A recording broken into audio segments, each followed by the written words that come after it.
Enquanto Apolo estava em Corinto, Paulo, atravessando as regiões altas, chegou a Éfeso. Ali encontrou alguns discípulos e lhes perguntou: Vocês receberam o Espírito Santo quando creram?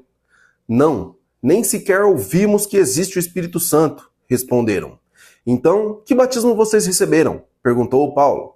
O batismo de João, responderam eles. Paulo disse: O batismo de João foi um batismo de arrependimento. Ele dizia ao povo que cresce naquele que viria depois dele, isto é, em Jesus. Ouvindo isso, foram batizados em nome do Senhor Jesus. Quando Paulo lhes impôs as mãos, veio sobre eles o Espírito Santo e começaram a falar em línguas e profetizar. Eram ao todo uns 12 homens. Paulo entrou na sinagoga e ali falou com liberdade durante 3 meses, argumentando convincentemente acerca do reino de Deus. Alguns deles, porém, se endureceram e se recusaram a crer e começaram a falar mal do caminho diante da multidão. Paulo, então, afastou-se deles. Tomando consigo os discípulos, passou a ensinar diariamente na escola de Tirano. Isso continuou por 2 anos, de forma que todos os judeus e os gregos que viviam na província da Ásia ouviram a palavra do Senhor. Deus fazia milagres extraordinários por meio de Paulo, de modo que até lenços e aventais que Paulo usava eram levados e colocados sobre os enfermos. Estes eram curados das suas doenças e os espíritos malignos saíam deles.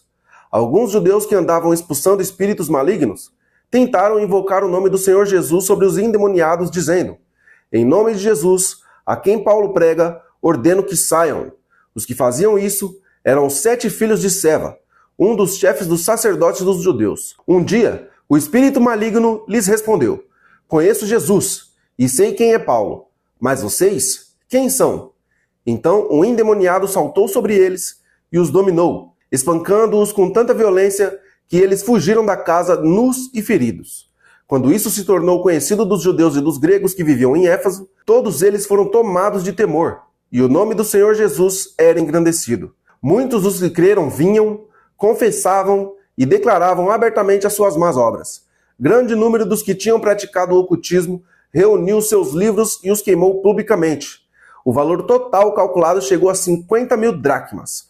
Assim, a palavra do Senhor se difundia e se fortalecia poderosamente. Depois dessas coisas, Paulo decidiu ir a Jerusalém, passando pela Macedônia e pela Acaia. Ele dizia: Depois de haver estado ali, é necessário também que eu vá visitar Roma. Então visitou Macedônia 2 dos seus servos, Timóteo e Erasto, e permaneceu mais um pouco na província da Ásia.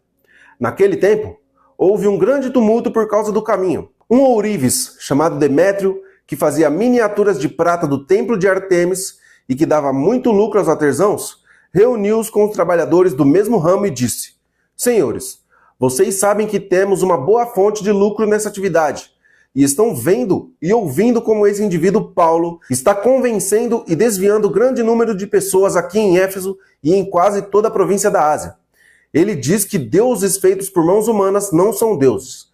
Não somente há o perigo de a nossa profissão perder a reputação, mas também de o templo da grande deusa Artemis cair em descrédito e de a própria deusa, adorada em toda a província da Ásia e em todo o mundo, ser destruída da sua majestade divina. Ao ouvirem isso, ficaram furiosos e começaram a gritar: Grande é a Artemis dos Efésios! Em pouco tempo, houve uma grande confusão na cidade. O povo foi às pressas ao teatro, arrastando os macedônios Gaio e Aristarco, companheiros de viagem de Paulo. Paulo queria apresentar-se à multidão, mas os discípulos não o permitiam.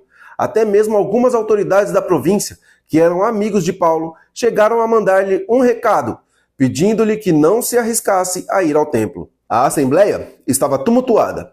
Uns gritavam uma coisa e outros gritavam outra. A maior parte do povo nem sabia por que estava ali. Alguns da multidão instruíram Alexandre sobre a causa do tumulto, quando os judeus o empurraram para a frente. Ele fez sinal com a mão pedindo silêncio, com a intenção de fazer a sua defesa diante do povo. Quando, porém, ficaram sabendo que ele era judeu, todos gritaram a uma só voz durante cerca de 2 horas: Grande é a Artemis dos Efésios! O escrivão da cidade acalmou a multidão e disse: Efésios, quem não sabe que a cidade de Éfeso é a guardiã do templo da grande Artemis e da sua cidade que caiu no céu? Portanto, visto que esses fatos são inegáveis, acalmem-se e não façam nada precipitadamente. Vocês trouxeram estes homens aqui, embora eles não tenham roubado templos nem blasfemado contra a nossa deusa. Portanto, se Demétrio e seus companheiros de profissão têm alguma queixa contra alguém, levem-nos aos tribunais e aos procônsules. Permitam que apresentem as suas acusações ali. Se há mais alguma coisa que vocês desejam apresentar, isso será decidido em assembleia, conforme a lei. Do jeito que as coisas vão, corremos o perigo de ser acusados de perturbar a ordem pública por causa dos acontecimentos de hoje. Nesse caso, não seríamos capazes de justificar essa confusão, visto que não há razão para tal. Tendo dito isso, encerrou a assembleia.